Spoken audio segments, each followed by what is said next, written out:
Hi guys, in today's video I'm going to show you how you can share Instagram Reels videos on the Snapchat.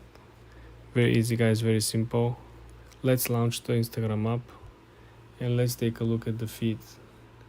Let's try to find something that we like, that is suitable. Remember, it has to be suitable for the format of Snapchat.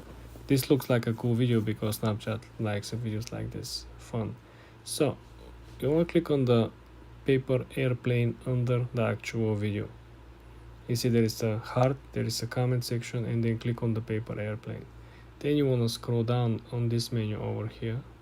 You want to scroll to the section and the last option is Snapchat. You want to click on the Snapchat button and then you will be able to set this as a brand new post on your own account. You will be able to share it, okay?